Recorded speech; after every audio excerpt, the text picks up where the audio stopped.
Hello, and welcome back to another tactical analysis. Today, it's going to be on Keith Andrews' Brentford.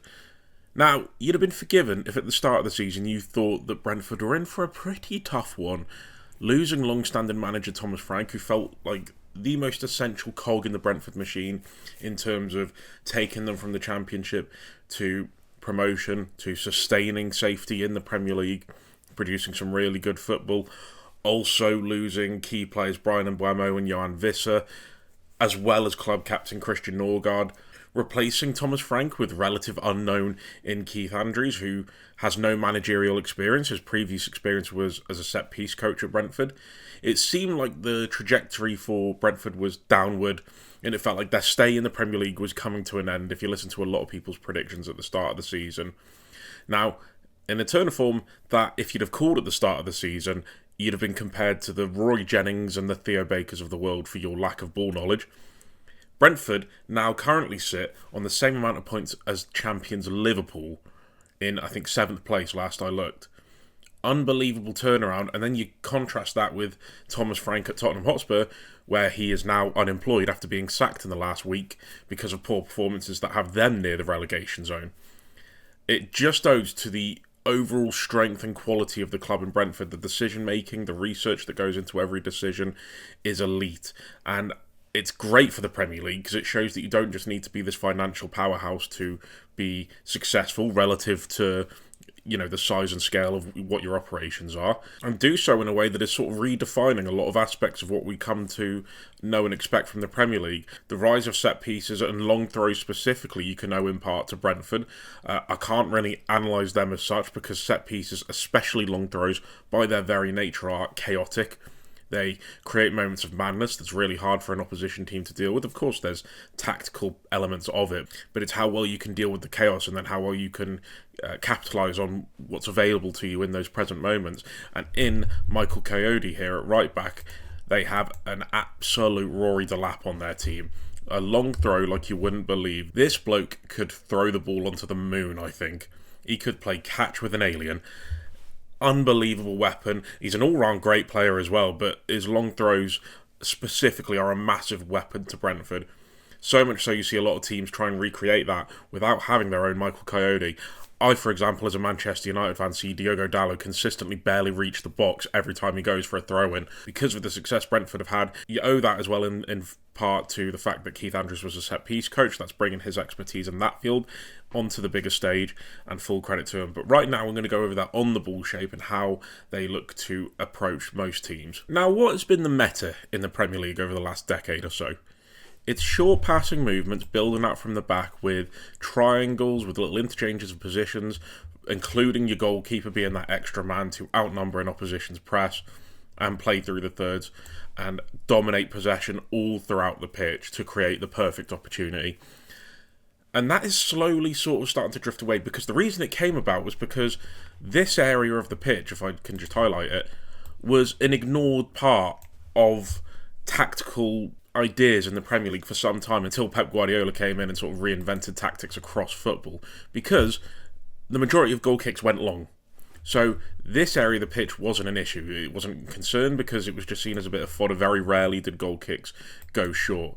This was the area that was of most concern. It was the long balls, and it was second balls off of those long balls, and how teams could sort of gain control of the game from those situations. You could dominate the second balls, then you'd probably gain a foothold in the game. But then obviously football changes. Teams prioritise possession way more than they ever have. It's not just a byproduct of being the dominant team. It's the example of you being the dominant team is your possession. So what do teams do to combat that? They high press.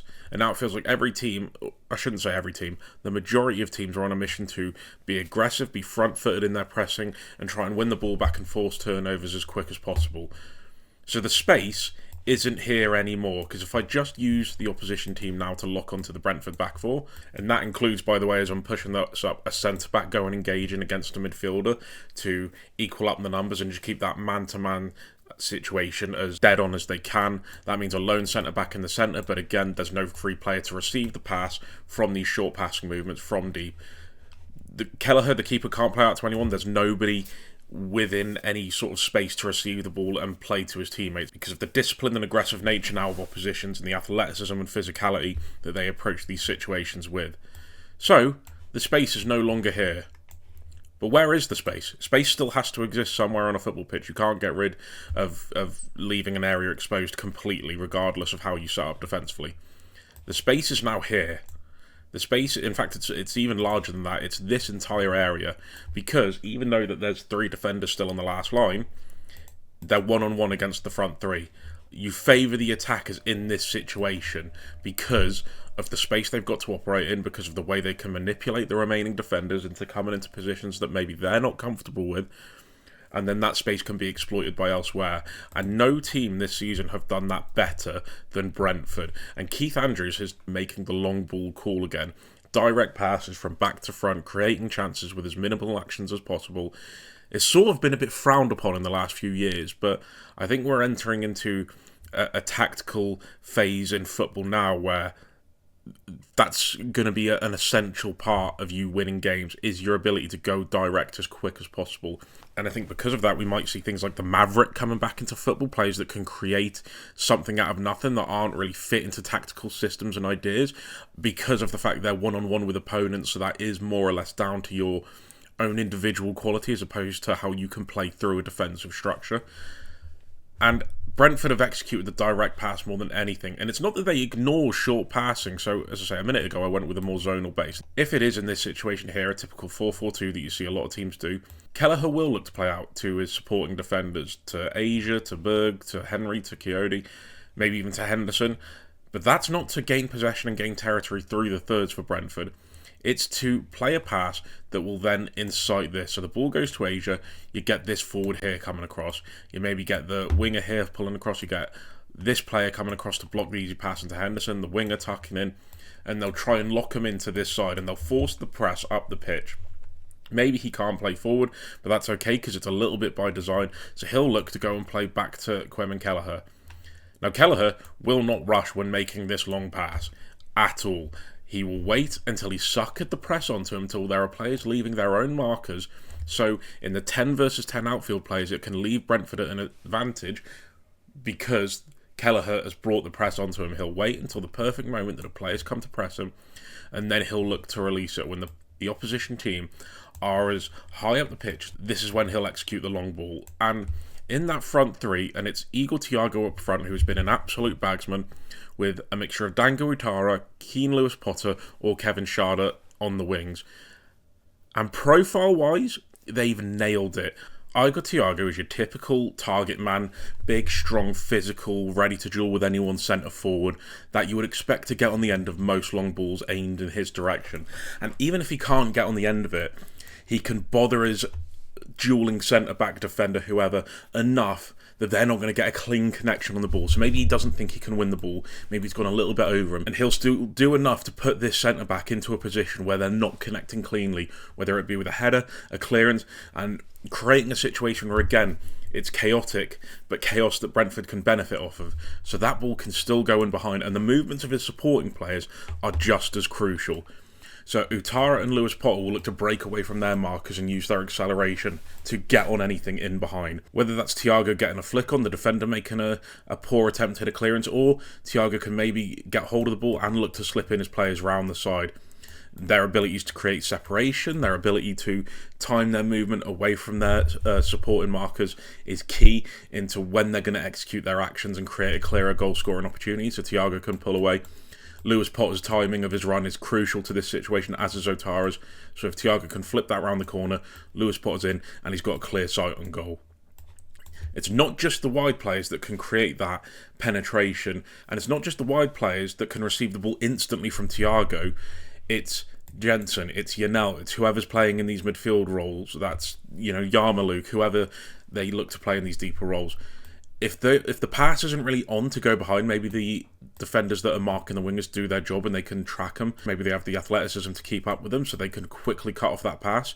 Easier said than done, but it can happen. Or then Yanel and Jensen can make real sly movements off of their markers to receive these second ball opportunities and gain territory. And the reason why that's such a key quality to have is because you're asking the opposition to do a lot of high intensity running. because they're going from their deeper midfield positions to go and press. Maybe this is a centre-back as well, who perhaps doesn't have the mobility of a midfielder, going to equal up the numbers in midfield.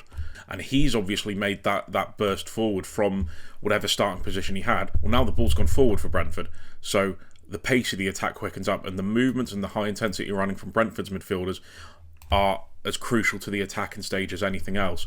Well, now after making this movement forward, they've got to stay concentrated, they've got to stay disciplined and track that run as best as they can and as quick as they can. And over the course of a 90-minute game, that will lead to moments of success for Brentford and moments of opportunity that they can benefit off of. So again, Janelt can receive the ball. You've still got the threat of Lewis Potter and Utara coming inside, going outside, trying to create little moments and trying to use their pace and athleticism to sprint into space to get on the end of balls.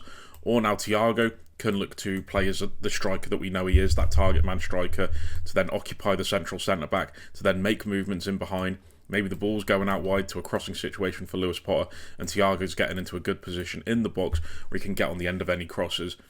And lo and behold, at most a couple quick passes from Kelleher, and they're in behind, and they're creating an opportunity. And it's not just the use of going straight to the pace on the wide areas for Brentford that's important for them as well. It's the use of the third-man runners when they're in their build-up stages, when they want to go direct. And that can come in all forms. So if I just use this as an example here, I'll just quickly put this back. So maybe Kelleher doesn't feel like he can go direct early, or maybe he's trying to draw the press, so he's going to Asia. Asia's playing to Coyote. Well, then maybe this is the opposition press using this moment as a trigger to go and close him down and lock him into that side. So you'll get this player coming around, you'll get this player maybe coming around, you'll get this guy over here trying to lock Janelt off, close him into that side of the pitch, really trying to sort of force him in to this position. So there's no real easy pass on for Coyote, there's no real simple pass he can play. He can't really go back to Kelleher in this position either because of the opposition's numerical superiority, locking them over. But again, that's still an okay situation for Brentford to be in. I feel like a lot of other teams, it's a struggle. They're playing just a nonsense clearance up the pitch that they're going to lose possession and the opposition can turn it over. Coyote can look up his line and see Utara. And Utara, by the way, as much as he's absolutely rapid, is also really physically strong enough to hold the ball and play with his back to goal against the majority of fullbacks he's against. Really, really physically impressive. And in this moment, when you're getting Coyote locked in on this side, when he's maybe looking forward to play to Utara, you'll likely see Jensen making a movement off of his marker, maybe around his blind side from behind him, to go and overload and support Utara, and offer a bit of trouble for the player that's marking Utara, because Jensen will look to maybe underlap or overlap to receive the ball from him and get in behind, leaving the player that's marking Utara in a position of worry. Does he drop off so that he can track the run of Jensen, or does he still stay tight to Utara and try and prevent him from making his action, whatever that is, but then also leaving Jensen free to run in behind? Because all it takes is a split second for the midfielder of the opposition to switch off and lose his runner, and they're in a heap of trouble somewhere else on the pitch, and they've got to now again commit to more high intensity running to track Jensen's run, to get back into a position where he can block any serious attacking moment. And then also, you get the likes of Thiago making attacking movements in the middle of the pitch. You get Lewis Potter coming in at the back stick. And you're still leaving defenders isolated in those situations where if the ball is right and they can play a good cross, then it's a really serious attacking moment for Brentford. Janelt as well won't just stick to his more deep defensive position, but he's not trying to be as conservative to leave an unnecessarily good rest defence to the point where you're leaving too many players in the defensive transition just in case that happens. He's making a movement forward, again, off of his marker, splitting space between Lewis Potter and Thiago, again, making it harder for these defenders to make a decision on who to track and who to pick up and who do they react to when the ball's played. And it's these moments that have created serious attacking moments for Brentford. And because of their quick attacking nature, they've overloaded the wide areas and also got a numerical advantage in the centre, just through nothing else other than quick, direct, adventurous attacking play. And it's something that the majority of the opposition teams in this league are struggling to deal with. I'm going to go over the off the ball now just to demonstrate how they approach that. So initially, it'll be, as you can see here, 4-4-2, mid to low block, trying to prevent any easy progression from the opposition of playing through, of gaining territory in the Brentford half, of creating clear attacking opportunities for attackers in space. And they play this role excellently, prevent central progression, and then will close down and press the wide areas, and that can be with a manner of ways. It can be with maybe the easy ball going out to the fullback here. Lewis Potter or Utara will look to maybe go up and engage with the team coming across, really blocking that central progression, making it hard for them to play through and gain territory in the centre. Once Lewis Potter's gone to engage, forcing them back again. And as well, even if Lewis Potter's maybe gone too early to the fullback and it's a lot of space has been created as between himself and Yanel, and maybe the winger wants to drop in, well then Rico Henry or the fullback, whoever's on that side, will have to be concentrated and ready to engage and try and win the ball back if this easy pass goes in. Lewis Potter will have to keep on his toes and track the wide player going in. So they have to be so alert in the wide areas and so concerned with restricting space as much as they can in the centre. And they're really disciplined. They've got the athletic qualities to cheat as well a little bit, which I think is important, because you're not always going to stay switched on, as I've just said. You've got to be ready to react and quickly accelerate and contribute to any defensive phase, whatever it needs at that time. And Brentford do it excellently. And when they win these sort of situations, when they force the opposition into playing backwards passes to the centre-backs, then the press goes mad. Then they engage, then they go high, then they try and force turnovers and win the ball back. So you'll get Thiago pressing the player on the ball, Jensen coming up. You'll maybe even get Yanelt coming up here. You'll get maybe Asia or Vandenberg or whoever engage in the spare midfielder here just to really try and prevent an easy pass to anyone that could be in space.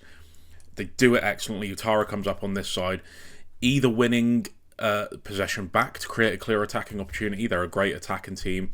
In the low situations as well, if the opposition goes along, they can play direct and again use the same attacking qualities I spoke about before, the physicality and the height and the aerial dueling ability of Igor Thiago with the pace and penetration of the wide players. Or win it back in these situations and there's players in close proximity with space to run into to receive short to mid passes and get through on goal easier. Also, panicked clearances that again just go back to what I was saying before, direct, and Brentford have great profiles in the centre to win duels. A great keeper in Kelleher that's a really well-rounded modern keeper to deal with those situations as well. Or a panic clearance to the point where it maybe goes out for a throw-in, which, as I was speaking about before, that's where you want to be for Brentford. And they flip between the high-pressing situations and the sort of mid to low block expertly. I've always thought that good teams press, good teams sit in a block. Really good teams do both when it's required, when the game state is at a point where that's what they need to do, and it's made them really effective in seeing out games with their ability to go and press and keep an opposition penned in their half when maybe they're chasing a goal. They need to get the ball forward. Brentford manage those situations expertly with their ability to drop off in the block and restrict space and press when it's necessary. They do it just to an elite level. And I will cite Jordan Henderson here as a contributing factor. His leadership, you can see the way he's sort of gesturing to people, the way he's sort of organising and keeping tabs on everything, I think is a massively underrated part of this Brentford team. All that experience he has is going to great use, and he's a really essential part of this Brentford machine. Been one of the signings of the season on a free transfer. You cannot go wrong, considering losing such a key figure in Norgard was obviously going to have an effect. And it's all these things that have made Brentford such a tough team to game plan against, and been a massive thorn in the sides for opposition teams across this Premier League. But I'd love to know what you guys think. I'd love to know what any Brentford fans, how much are you enjoying this? Who gives a crap about a ceiling? You're smashing through it already. Let me know down below, and I'll see you next time. In a bit, lads.